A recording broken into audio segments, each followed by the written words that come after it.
You may be wondering why I've started off with Brune on the screen. And for me, it refers to an old classic philosophy question that starts off originally with the ship of Theseus, but over time and sometime in the past has been replaced by this image of a broom. And for today, it's a metaphor that I have used a lot of times in meetings, talking about websites.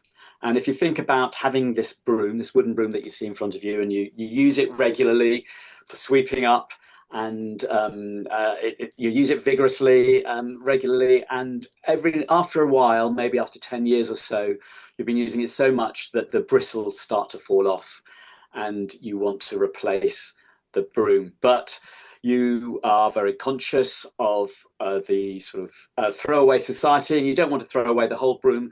You just replace the head because your local hardware store sells just heads. So you replace the broom head.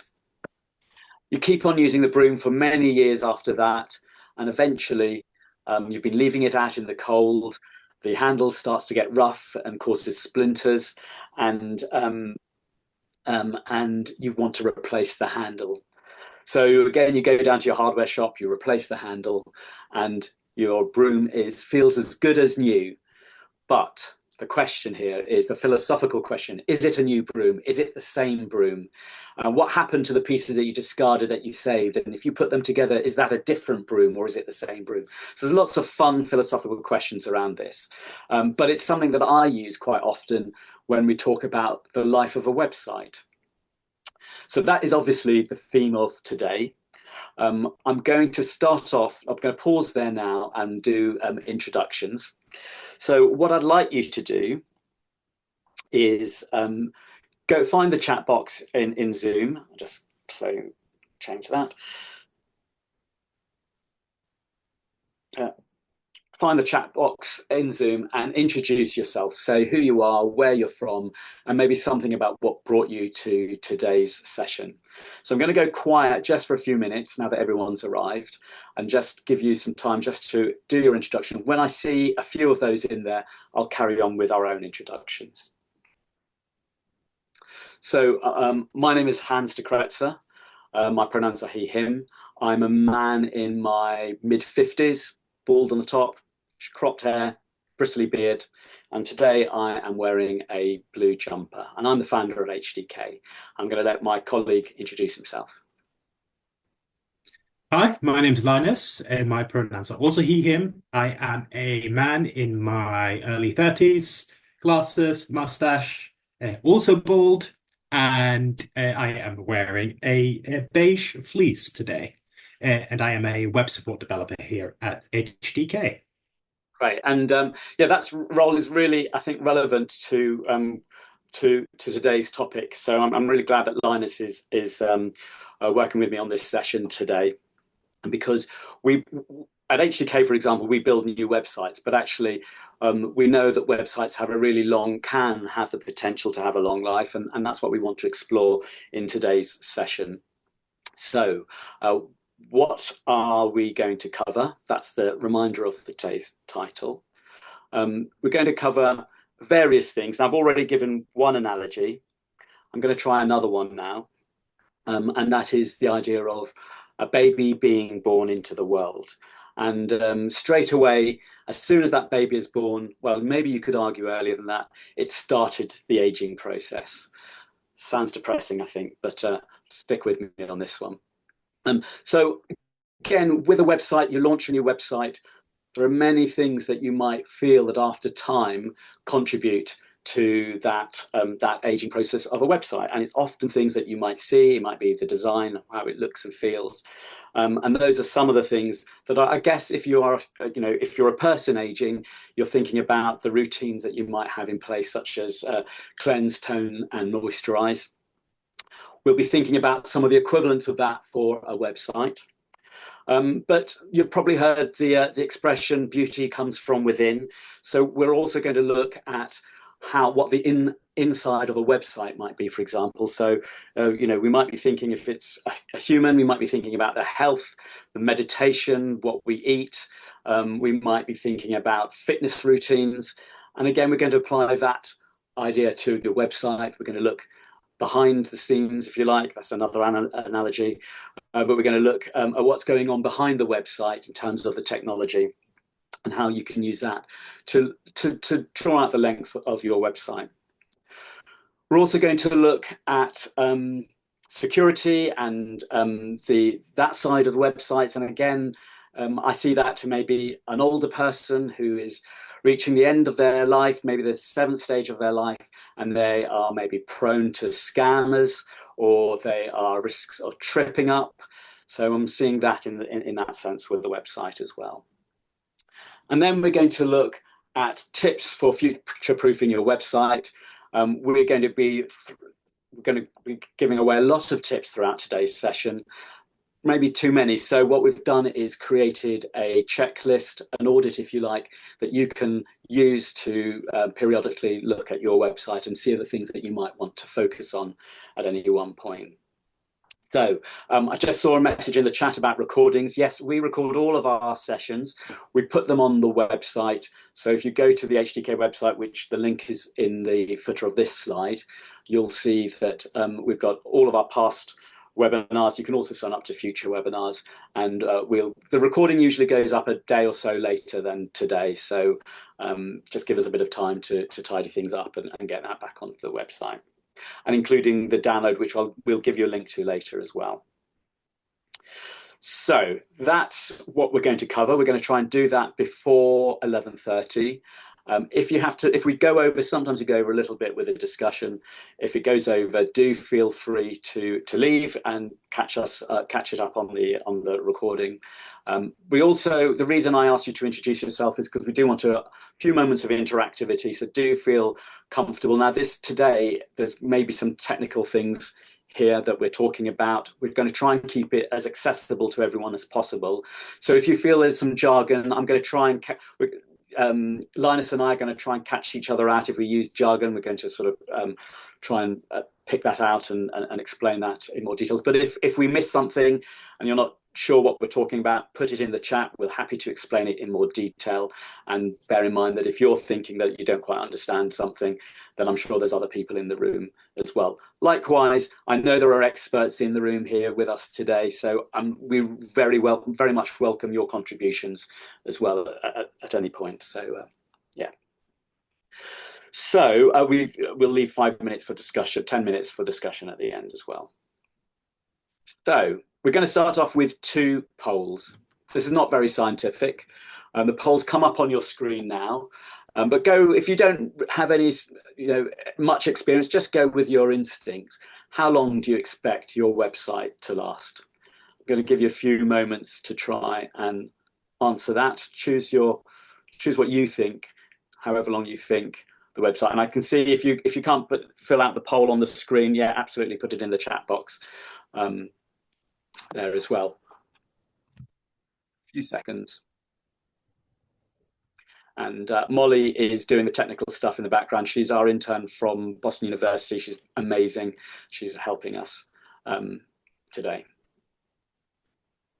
And yet, to answer Jessica's question, I'm kind of mean the life of a website from when it's launched.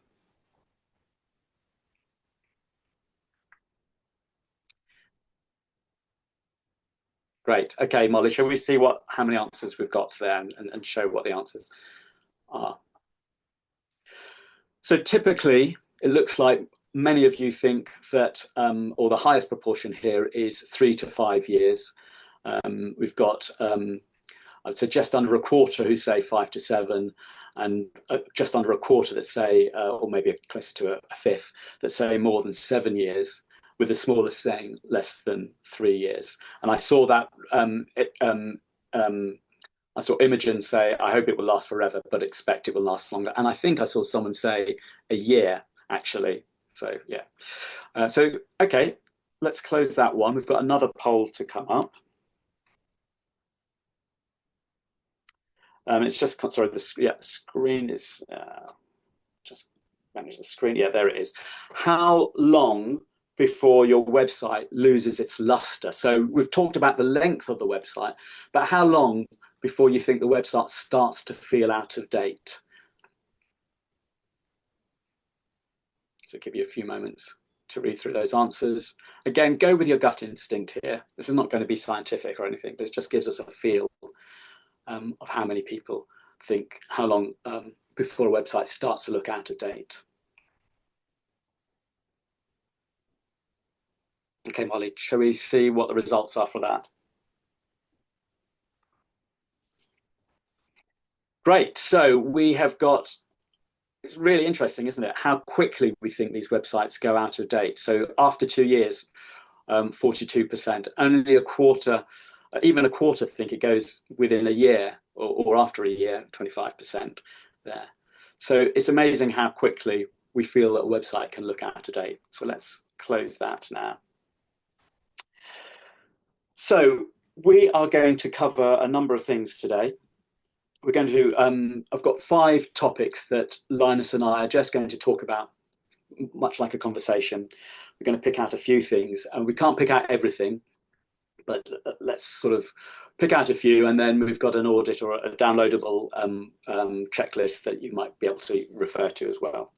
So we're going to start off with talking about areas around content. So how does the content, how after a while can content on your website affect how people perceive your website? We're going to look at the design, what it looks like, the UX, the user experience. How does that affect after a while the aging of your website?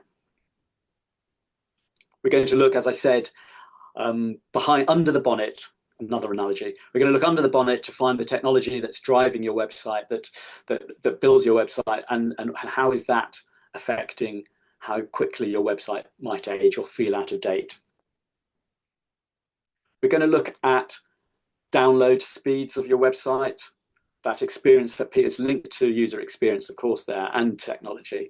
But slow websites, how do websites get slow over time? What sort of things should you be looking out for?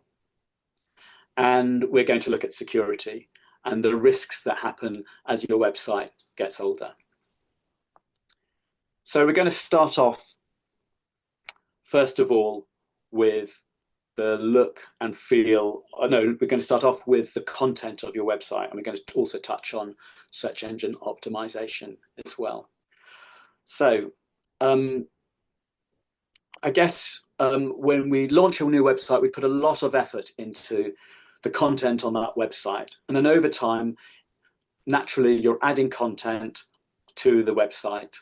And that is going to grow as you change and add things, and as maybe your business model changes with the organization that you work with, or you create more blog posts. So Linus, what are the considerations that arts and culture and heritage organizations might be thinking about when they talk about content for their website? So, I mean, there are a few things. A lot of our clients in particular will sell events. So one major thing that can make your website look out of date and older is if you only have old events on there. So make sure you're keeping on top of things like that. So, I mean, stale information and outdated information like this will absolutely make your website look neglected, and it will sort of reduce visitor trust. Other things are like old staff profiles. If people are, advertised on your website and they no longer work there, that doesn't look great. Sometimes websites just have wrong information on them. Let's say you're a theater or something like that, and you've changed venues. If you have the wrong transport information to your venue, then that's not very good. There are other things like some sites will have content doubled up on their site, and sometimes some of this content will be updated and fresh, but other content might not, like 2 different addresses, like I mentioned. So those are just some sort of very top level things that you should keep in mind. And then Hans also touched on SEO, or search engine optimization, which is, I'm sure, a word that we've all heard many, many times over the past few years. And again, this has you having outdated SEO content it is going to impact how your website not only looks and feels, but also how it ranks on a Google search. So these are things like out-of-date content, like I mentioned, linking out to dead links. So websites that you refer to that don't exist anymore, duplicate links, duplicate content. These are all things that affect your SEO score negatively. And then there are other things like keyword stuffing. You'll have a certain amount of keywords on certain pages, and depending on how your organization is run, some people might think it's a good idea to keep adding keywords Yeah. as time goes on. And you just got to ask yourself, are these still relevant? You know? Yeah.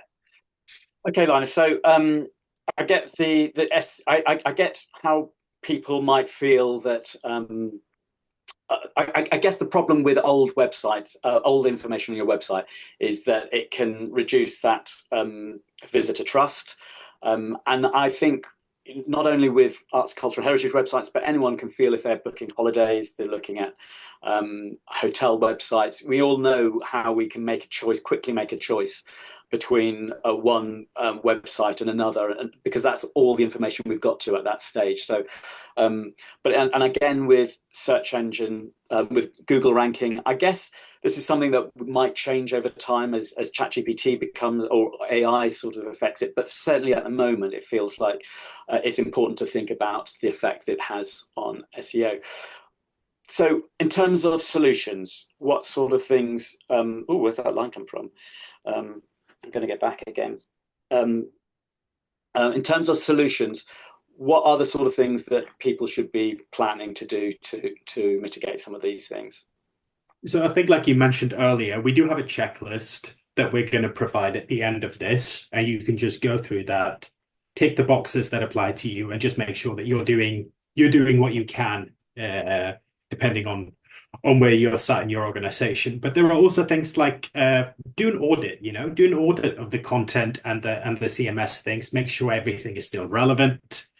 Uh, you should I mean, there are also like plugins, especially if you use WordPress or any other big CMS like that. They'll have automated reminders built in, which is always helpful for stuff like this. You can use free tools like Google Analytics and Google Search Console to review pages that are doing poorly and other pages that are doing really well, and you can sort of figure out what it is about those pages that make them look attractive to visitors. And then there are also other tools, especially if you want to figure out if you have any broken or dead links or duplicate content on your website. You can use tools like brokenlinkcheck.com. This is all in the checklist at the end, so you don't need to write this down.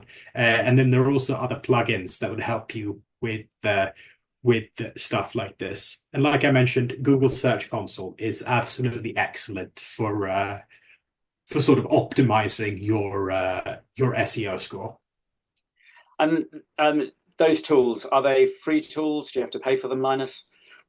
So the whole Google suite, so Google Analytics, Google Search Console, everything like that, it's all free. You just need to set it up, and there are thousands upon thousands of videos on YouTube and all across the internet that will give you the understanding and the knowledge to be able to do that well. Yeah.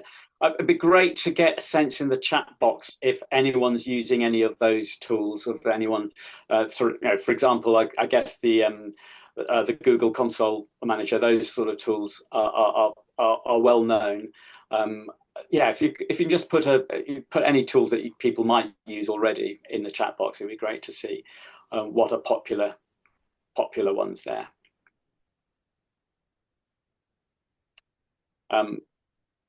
Google Analytics, yeah, Google Console. Yeah, I would expect a few of you to say that. Thank you. Yeah. So yeah, Google Console, again, a lot of these tools, they can sometimes feel quite technical and daunting. As Linus said, they're great. There's some great video tutorials online about them. We've done training for clients as well in the past. Yeah, and they're great because they're free as well. So I'm just going to apologise for the scratch on the screens. I've got two screens going. I don't quite know why that's happened. So I'm going to go on to the next slide anyway. So we want to talk about the design and the user experience. And I guess here, this is a case of first impressions matter. Outdated design elements can make websites appear neglected. Part of this is to do with fashion. I've seen trends in websites come and go, then come back again, just like flares, I guess, or other sort of bits of fashion. And we've got some statistics to back this up. So 94% of users cited design-related issues as a primary reason that they mistrusted or rejected a website. So I think you don't need a statistic to tell you that. Again, it goes back to your own shopping experiences, browsing online, and how that design instinctively, a lot of us work in this creative industry, so a lot of us will feel that very much. Linus, what considerations might be people thinking about when they think about the design of their website? I mean, there's loads of things. I think one thing in particular that I often think about is Hick's law. So Hick's law is this idea that the more choice a user or someone has, uh, the longer it takes them to decide which option is best. And I think we've all kind of experienced this when we've sat on Netflix and we have 100 different TV shows and movies to pick, and you just end up sitting there scrolling, really. So that's a big one. Yeah. Great. And I mean, just think about practical things that you have. One thing that I see a lot over time with websites, you launch your website, it looks beautiful, images looks beautiful, and then at some point, more and more different people in the team might get involved. They might not have the training. We start to see the quality of images affecting how a website looks. And maybe they haven't had the right training in formatting images that load up a website. And it's amazing how one bad image can ruin the whole look of a web page, for example. So that's one thing to look out for. I guess there's another statistic, and this is more about the other things that sort of start to show at the age of a website, and that's things like navigation, for example. And we've got another stat here. Coincidentally, it's another 94%, but it is from a different source. Almost everyone believes that easy navigation is the most useful website feature. Absolutely, it's hard to argue with that. The obviously opposite of that is bad navigation can really affect how people feel about when they're visiting your website. Just picking out that, how do we think that websites get bad navigation? When we launch a new website with a client, for example, we'll spend a lot of time trying to work out user journeys and what people want out of the website. We'll be looking at ways for them to reach what they want within the famous 3 clicks, for example. But what we tend to see happening is over time, people add new features to their website. They fit in new parts to the navigation, and websites start to become a little unwieldy, unfocused. And this is something that we see happening a lot. And again, picking up on what Linus was talking about in terms of Hick's law, it's that idea that the less choices you can give people, the easier, quicker they'll be able to make a decision, and their experience is potentially enhanced. I think that's a great law to have in mind when you are working with stakeholders on your website, for example, and everyone wants their area of speciality or their area of focus on that homepage, and you've got to work out what's the most important things. So sometimes quoting something like that to them might help you navigate or negotiate that with people. Anything else, Linus, that you might add in terms of talking about navigation and user engagement? Yeah, I mean, I think another important thing is sort of hidden navigating items. So if you have sort of important links or features hidden under layers of submenus, that can obviously be very frustrating for users if they can't find that information quickly. And it's like you said, these things just kind of tend to happen as you have more people in control of the websites. One a different stakeholder, one after the other. They think that that their particular idea on that day is really good, and it may very well be. But when this happens over and over and over again, you get menu bloat, you get issues with hidden navigation items, and that's absolutely something to keep in mind. Yeah. I guess something here when we talk about the design and user experience is mobile and responsiveness. Again, another obvious statement is 85% of adults think that a company's mobile website should be as good or better than its desktop website. Now, as a company that builds websites, we get briefs all the time, and it's amazing how still after so many years, we get people who in their brief for a new website want their website to be mobile friendly. We take, most reputable web developers will take that as a given, really. But it's not. It's understanding why that happens. So often this will be the length of an old website, and we work in a sector where many of us are on, or many of our clients are underfunded, or that's not to be political at all, but they just don't have the resources to invest in their website all the time. So I guess it's understandable why many feel that their websites, they make such a point out of their websites being optimized for mobile devices. Linus.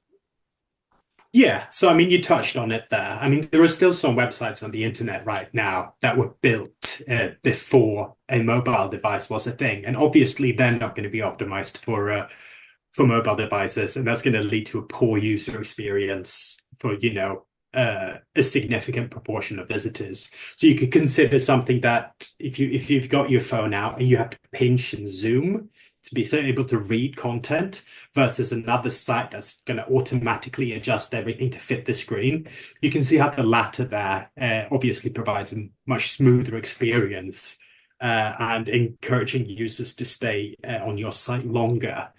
Another thing that absolutely happens with older sites is if you want this is notorious, but if you want a pop up on your site, you just, you want to show the user information that you think that they want to see, but just make sure it's mobile optimized. I've seen pop-ups that you can't even close on a mobile, which is, it absolutely ruins the mobile experience.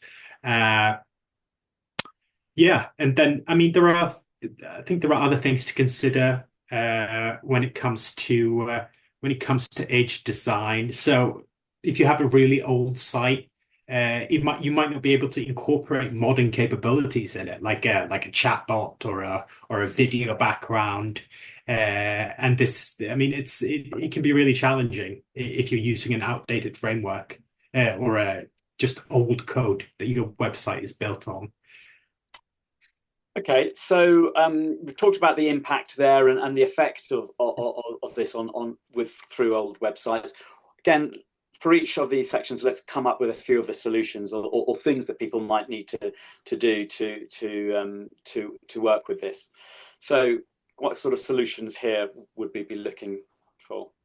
You've got them on the screen now, which is very helpful. So I think the first one, if you don't necessarily want to build a completely new website, schedule a design refresh with a professional, you And know? yeah, and I guess that goes back to my broom analogy. It's you don't have to build a new website all in one go every time it goes out of date. You could just focus on part of it, and that's the great thing with content management systems that you can have all of your content and the content management system stay the same, but just update the designs.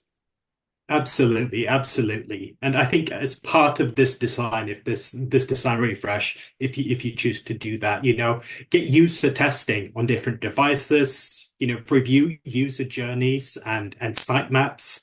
Make sure that your sitemap still makes sense. And then yeah, work on work with professionals. So particularly with images, you've touched on this earlier, didn't you, Hans? That I think one of the biggest turnoffs for a website is a poorly optimized grainy image on the front page somewhere. Nobody wants to look at that. Work with a professional. Yeah, or get some good skills. And there are some great software tools as well that are really accessible price wise as well these days.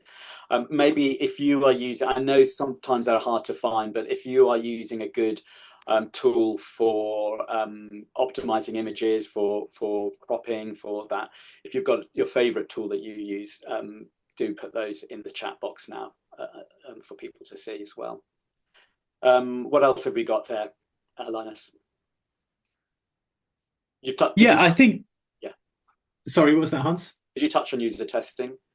Yes, yes. So again, as part of your design refresh, do some user testing. Have on different devices. Just make sure that your website is mobile optimized. Just make sure that that your ideal client, just create a use case for that client, and then use that as the basis for your testing. Right, thank you. Yeah. So yeah, I can see that. Okay. So we've gone from the the visuals, what the user can really see, and that was my cleanse, tone, and moisturize. Now let's go into your what you eat, your healthy diet, your meditation, the exercise routine. Let's have a look at the technology, and I guess it's going to be different for different websites here. I can think of some simple. Well, we've got clients who've had websites with us for the 20 years. And just again, going back to the broom analogy, we've changed the front end, we've updated the content all at different points. We've changed the content management system. Is it still the same website after 20 years?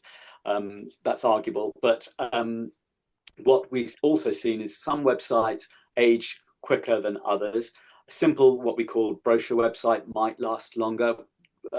But sometimes it's about the technology and what we link to. And of course, we work with a lot of websites that are selling tickets, integrations, tickets or admissions to venues, those sorts of things. So what sort of impact can all those integrations with different systems have, Linus? So yeah, it's essentially the longevity of these integrations. If you want to use a ticketing system, unless you build your own, which you probably shouldn't, you just need to make sure that that it's a solid integration. So some integrations will not be well supported, and they're going to reach their end of life a lot sooner than other integrations, and they won't be supported by their developers anymore. And this is significantly going to impact your website's functionality. For example, if you can no longer sell tickets because your ticketing platform is, no longer supported. There are also sort of browser compatibility problems. So if your website is built on technology that is no longer supported by modern browsers, it's gonna make it look terrible. Features aren't going to render correctly. You're going to have broken layouts. You can even have missing elements, so you're not even showing what you're meant to be showing anymore. And these are absolutely huge things. And yeah, that's I think that those are the two main points there. Now, what can you do about this if this is affecting you?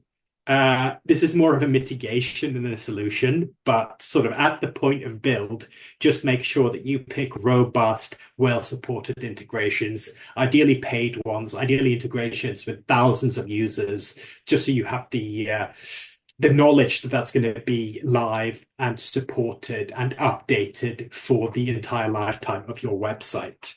Things you can actually do is regularly keep your CMS updated, and any frameworks that your site is built on as well. Just make sure that that they're updated to their latest stable version. So this is WordPress, this is PHP if you're on WordPress. And then make sure that your web supplier, so whoever's in charge of your website, just make sure that they're keeping an eye out for announcements about depreciations in frameworks, APIs, or any other tools that you use on your website. Great, thank you, Linus. Um, I got a little bit distracted trying to get rid of that line, but yeah, I can't multitask, unfortunately. So we're going to go on to the fourth one in our list, and that was slow load times. And this is something that frustrates users and can lead to people leaving your website. So we've got a stat just to emphasize this point. We've got a few actually. We've got this one. As page load times increase from 1 second to 3 seconds, the probability of a user leaving your website or bouncing increases by 32%. That's a third. We've also got a stat of a 1 second delay in page responses can result in a 7% reduction in conversion. So maybe your conversions are ticket sales. Imagine if what you could do to pull back that 7% reduction in conversions there for you. We've also got another one that I thought, well, it's two stats that I brought together to try and make this point here. The average page speed of a first page result on Google is 1.65 seconds. So it takes 1.65 seconds for the average site that is listed on the first page of a Google search. And then the average page speed is around 3.2 seconds. So just think about the work that or the reward, if you like, that if you put time and effort into reducing your page speed loads, that not only are you improving the user experience, you're potentially improving how you rank on Google, arguably. But also, there's another bonus there that we're not really covering today, and that is you're doing your bit for improving the carbon efficiency of your website, ultimately helping the planet. So really good things to think about. And again, it's that thing that a website, you might put all the effort in when it launches to being fast and nimble, but I guess what happens is over time, we see that clients start to get out of the practice of optimizing their images for slow, quick downloads. They may ask for more features on their websites. That leads to more coding scripts. That all helps to slow down a website. So, Linus, what's your take on this point? Yes, I mean there are. I think we've all experienced had experiences with really slow loading websites and just how frustrating that is. That is for you.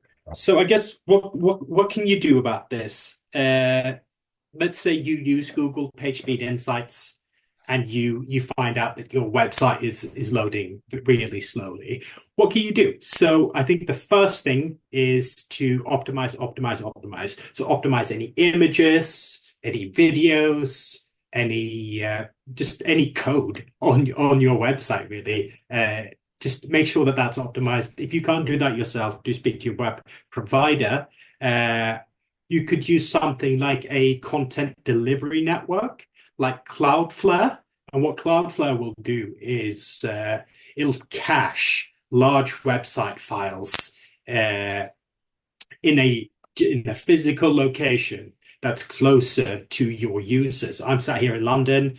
And Cloudflare will have a huge data center around here where they store things. And just because it's physically closer to me, it's going to be it's going to load quicker for me. You could do things like upgrade your hosting to a faster server with more RAM. That's absolutely going to help.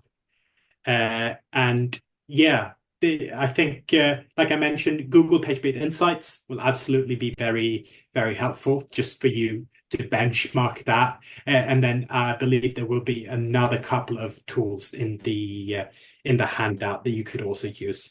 And if you're really interested in this, just shoot us an email here at HDK, and we'll be happy to answer any questions that you have about that. Yeah, it feels like there's a lot of technical things here. I wouldn't expect everyone to pick up on these things, but they are things maybe to be aware of, so that you can talk to your developer, the person who manages your website, and it just gives you things to question and see whether together with your developer you can come up with strategies for improving this. But yeah, there's lots of tools out there, and I think the Google Page Speed Insight is a great way just to start off, of maybe tracking how your page speeds are doing over time. Um, okay, we've got one more, and again, it's another technical one. Um, I've got rid of the line, by the way, everyone. Very pleased. Pleased about that. Oh, now I can't get rid of it yet. Gotta close that. Um, there we go. Yeah. So the last one, security. And again, I think this is something that happens with websites over time.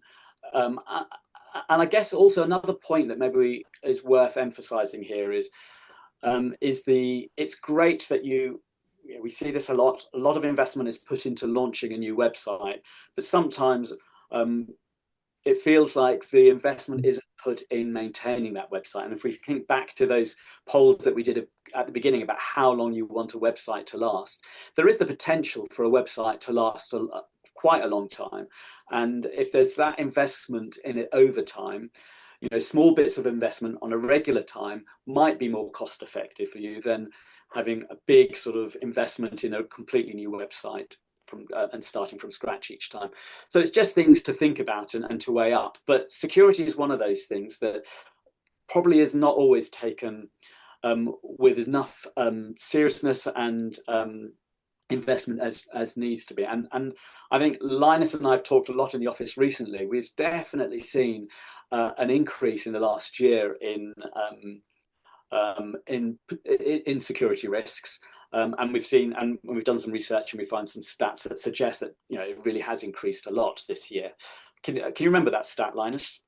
I can, yeah. I think it's over the past 12 months. I'll have to, I don't remember the source now, but it's over the past 12 months, there have been an increase in cyber attacks across the internet by 75%, which Yeah. is absolutely insane. We're at an all-time high. So I think security is something, it's like you mentioned, Hans, sort of a small investment now could save you a lot of money in the long run. I mean, I guess you could use the analogy of a car, right? You take your car in for a service. You should do the same with your website just to make sure everything is as it should be. And I think especially with older websites, if you're using legacy software, it might have security holes in it that have been identified, but because it's not, you're not updating it, they've never been patched. And this is, a classic exploit, which allows for cyber attacks.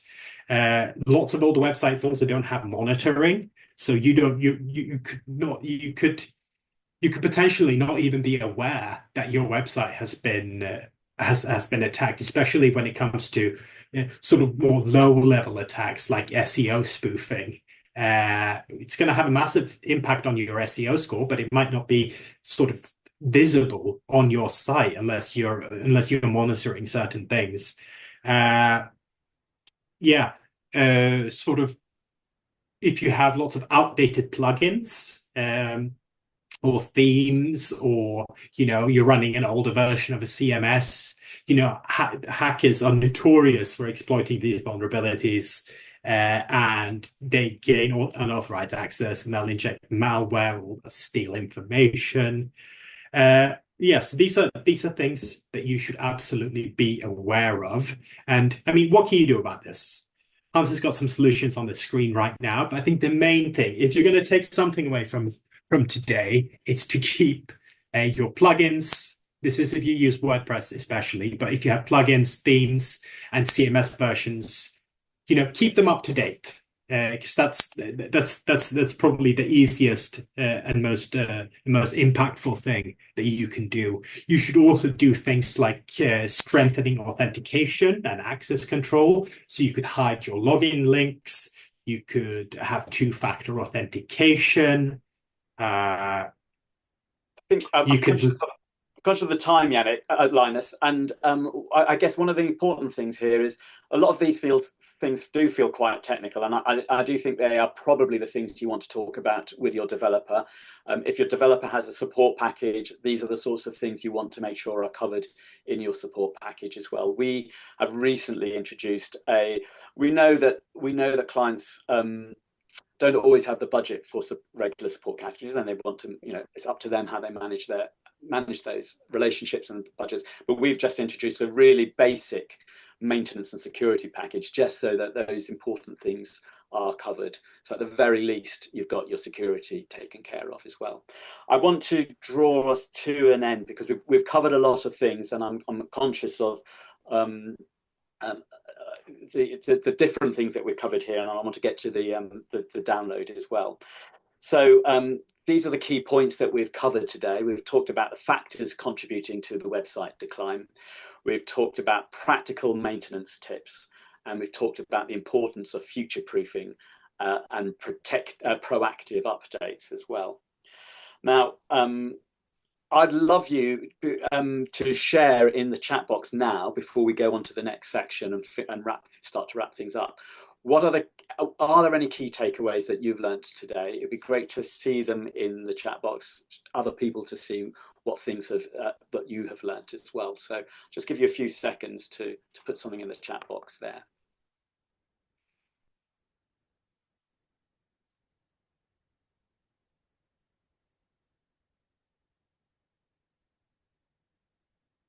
Thank you, Jessica. Yeah, we can certainly, and likewise, if anyone wants any further information on this, we can certainly follow that up with you with the email address that's will come up on one of the later slides.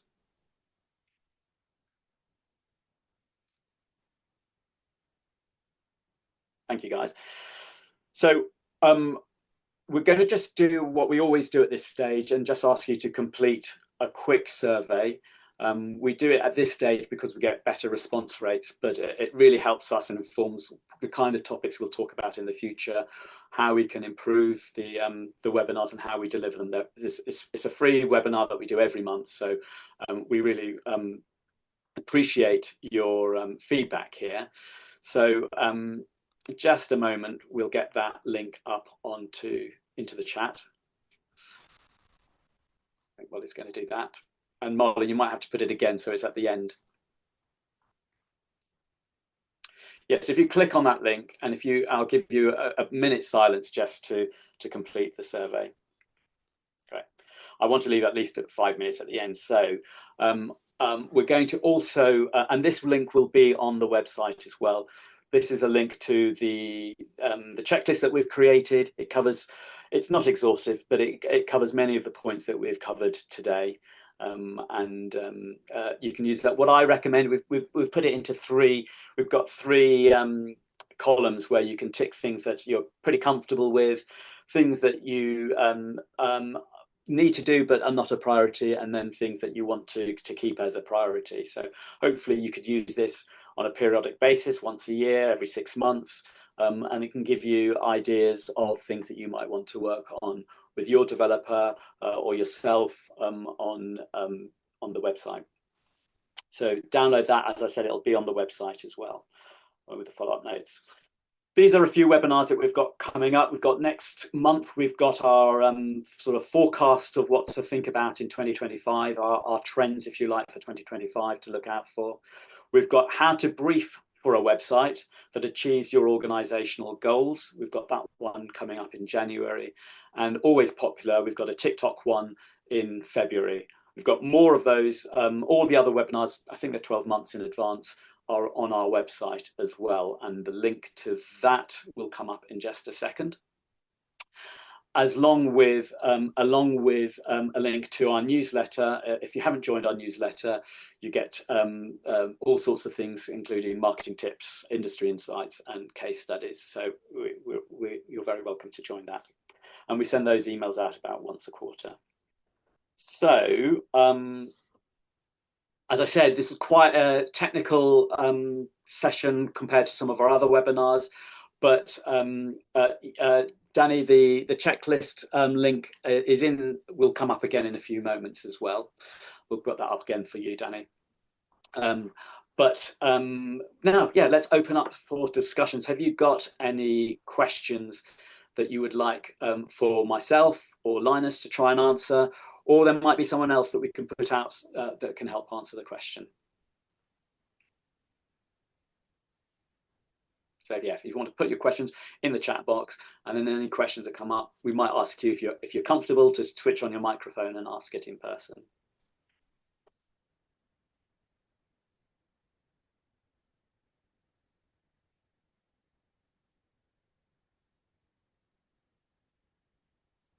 Great. First question. So that is from Danny.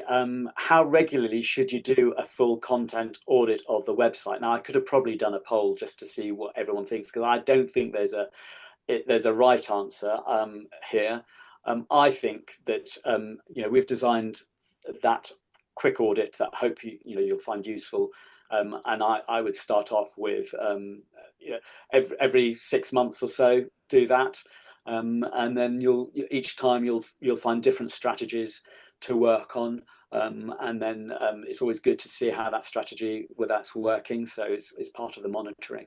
So I would bring that back, bring it around from every 6 months to a year, perhaps. It depends how busy you are and how and the kind of website that you've got. If it's a simple brochure style website, you probably don't need to do the audit that often. But if it's a website where you're putting a lot of content in, there's a lot of e-commerce going on, then that's something you might feel needs to happen more regularly. Yeah, I don't think I really have anything to add there. It is very dependent on what you do as a business, and how much content you're putting on your website every week or so. Yeah. Great. Well, if there are no more questions coming up, we've got one here. So due to the work we do, we have a lot of archive photos and pages that makes the website heavy, but we want it to be readily available for anyone searching. Do you have any tips? We tried Smooch, I've heard of that one, and embedded Facebook albums, but not always in the most accessible way. Can you host photos externally? Yes, you can. And I think you commented about content delivery networks earlier, Jessica. This is probably something that's going to help you in particular is look into Cloudflare, because they will host images and videos, especially if they're really large, closer to your users. So look into that, and I mean have a conversation with your web provider if you have one, and if not, just reach out to someone who's it's going to be dependent on how much content you have. So it's difficult for me to give you like a clear, concise answer without looking at everything. But yeah, a CDN like Cloudflare would probably help you quite a lot. And also, I mean, taking a different approach, I wonder, is using tools just like we use YouTube for videos, for example. Are there tools like, I'm aware of Flickr. I've not looked at Flickr for a long time, but there are things like that.